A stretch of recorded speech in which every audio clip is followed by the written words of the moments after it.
Security purpose में दिया गया चेक अगर बाउंस होता है तो चेक बाउंस केस आपके खिलाफ नहीं चलेगा। चलिए समझते हैं honourable Supreme Court of India के एक जजमेंट्स के सहारे एक मच नीडेड क्लैरिटी जो honourable Supreme Court of India दे रहे हैं। अगर सिक्योरिटी पर्पस में दिया गया चेक बाउंस होता है तब क्या होगा? क्या 138A एक्ट में केस चलेगा?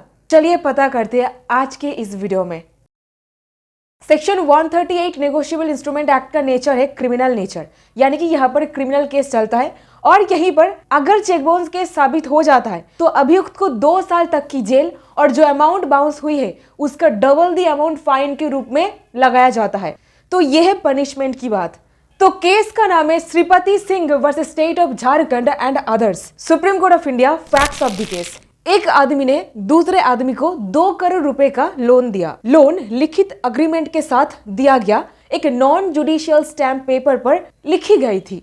लोन लेने वाले ने 6 चेक्स दिया और बोला ये चेक्स सिर्फ सिक्योरिटी पर्पस के लिए है। ठीक है, तो सिक्योरिटी चेक दिया गया। ओके, जब लोन वापस देने का टाइम आया पैसा वापस नहीं मिला।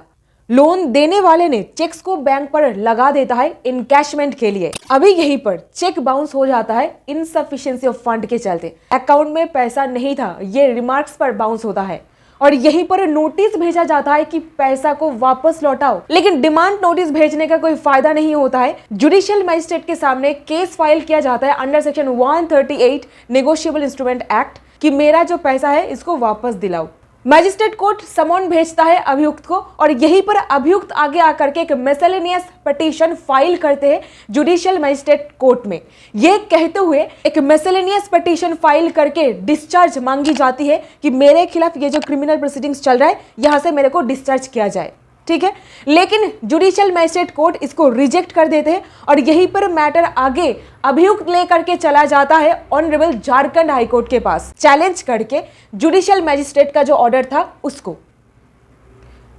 मैटर अभी इंटरेस्टिंग बन चुका है। ऑनरेबल हाई कोर्ट के द्वारा कहा गया कि सिक्योरिटी पर्पस में चेक था, चेक बाउंस जैसा केस तो कोई बन ही नहीं रहा है। So section 138 negotiable instrument act में कोई भी केस नहीं चल सकता है क्योंकि चेक था सिक्योरिटी पर्पस के लिए। That was the order, high court से आया। यहीं पर मैटर गया ऑनरेबल सुप्रीम कोर्ट के सामने। अपेलेंट यानी कि कंप्लेनेंट पार्टी लेकर के गया और यहीं पर कंप्लेनेंट पार्टी के द्वारा जो आर्ग्यूमेंट कोर्ट के सामने रखी गई जरा ध्यान से सुनिए। अभियुक्त के द्वारा लोन एग्रीमेंट को सिग्नेचर करके एक्नॉलेज किया गया था।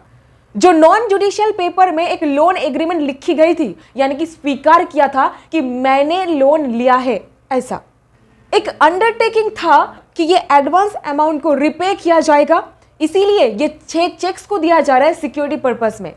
नंबर 2 कहा गया सफिशिएंट अमाउंट बैंक अकाउंट पर मेंटेन करने में चूक गए हैं, फेल कर गए हैं। ये पता होते हुए भी कि मेरे को ये पैसा को चुकाना है और कौन से तारीख पर चुकाना है, लेकिन फिर भी वो रिपेमेंट डेट आने से पहले अकाउंट पर सफिशिएंट बैलेंस मेंटेन नहीं करे।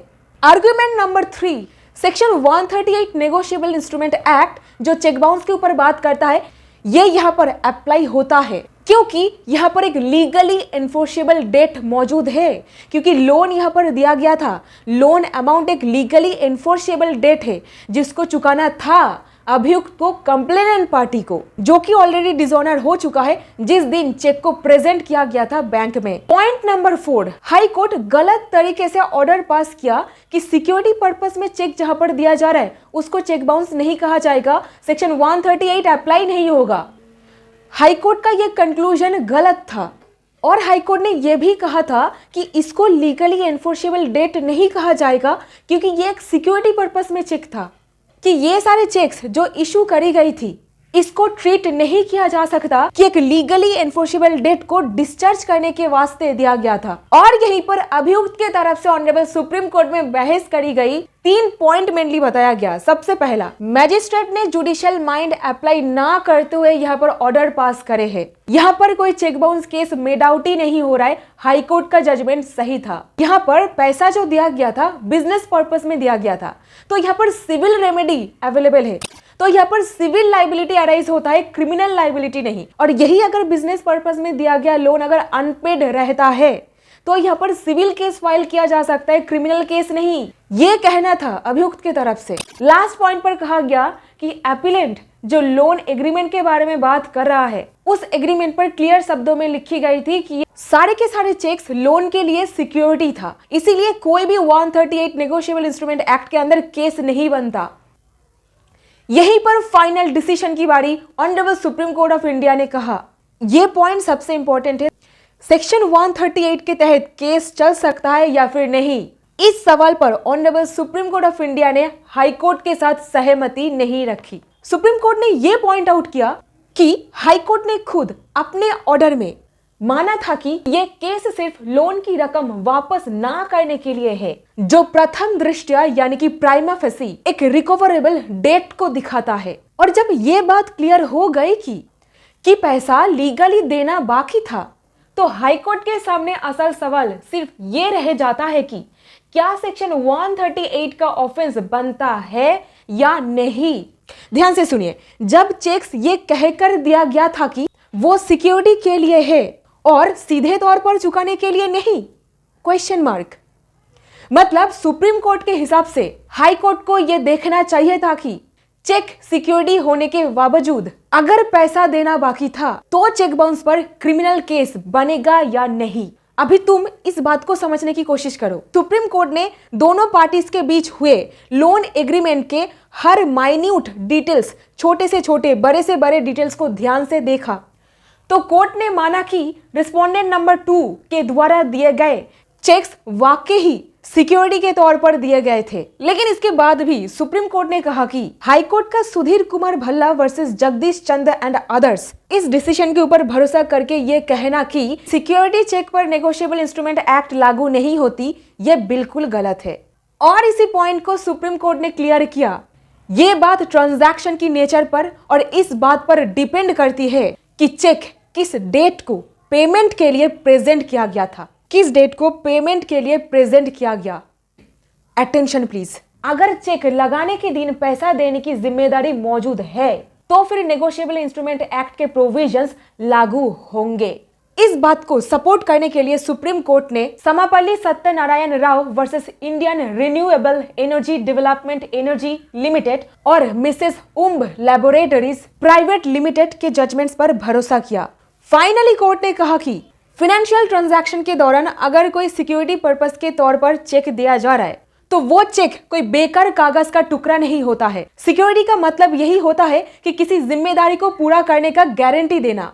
अगर लोन की रकम को वापस लेने को सिक्योर करने के लिए चेक दिया गया है और लोन ड्यू डेट तक वापस नहीं किया गया है, तो चेक लेने वाला उस चेक को पेमेंट के लिए बैंक में लगा सकता है। और ऐसे में अगर कोई चेक बाउंस हो जाता है तो सेक्शन 138 नेगोशिएबल इंस्ट्रूमेंट एक्ट के तहत कानूनी कॉन्सिक्वेंस होता है। जब कोई चेक किसी रकम के रिपेमेंट के लिए सिक्योरिटी के तौर पर दिया जाता है और रिपेमेंट के लिए एक फिक्स्ड टाइम पीरियड तय किया जाता है, तो इसका इतना मतलब होता है कि उस डेट से पहले चेक को प्रेजेंट नहीं किया जा सकता।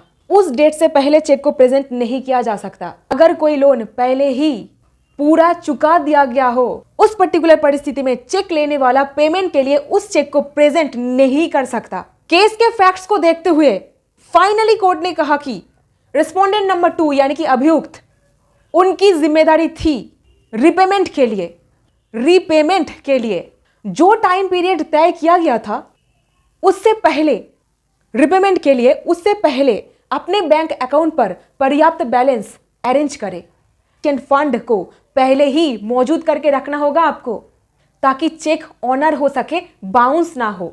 सिर्फ यही कह देना कि चेक सिक्योरिटी के लिए दिया गया था, ज्यादा से ज्यादा ट्रायल स्टेज पर ली जाने वाली डिफेंस हो सकता है। इस बेसिस पर ही शुरुआत में ही केस खत्म नहीं किया जा सकता। इन ऑब्जर्वेशंस को ध्यान में रखते हुए सुप्रीम कोर्ट ने साफ साफ स्पष्ट तरीके से क्लियर करके सिविल अपील को अलाउ कर दिया और एपिलेंट पार्टी के द्वारा किया गया जो कंप्लेंट लर्नेड मजिस्ट्रेट के सामने किया गया था उसको रिस्टोर कर दिया गया। जहां तक बात सेक्शन 138 नेगोशिएबल इंस्ट्रूमेंट एक्ट के साथ संबंधित थी और हाई कोर्ट के ऑर्डर को सेट असाइड कर दिया, यानी कि खारिज कर दिया। तो ये था सेक्शन 138 नेगोशिएबल इंस्ट्रूमेंट एक्ट के अंदर एक बहुत ही चर्चित डिफेंस। सिक्योरिटी पर्पस के लिए चेक दिया गया था तो कोई भी चेक बाउंस केस बन ही नहीं सकता। इसके ऊपर एक सुप्रीम कोर्ट का जजमेंट। उम्मीद करती हूँ आपको इस वीडियो से कुछ ना कुछ वैल्यू मिला है। अगर मिला इसे एक लाइक, चैनल को सब्सक्राइब और जरूर अपने दोस्तों के साथ इसको शेयर कीजिए। मिलती हूँ ऐसी और वीडियोस के साथ। बहुत बहुत धन्यवाद।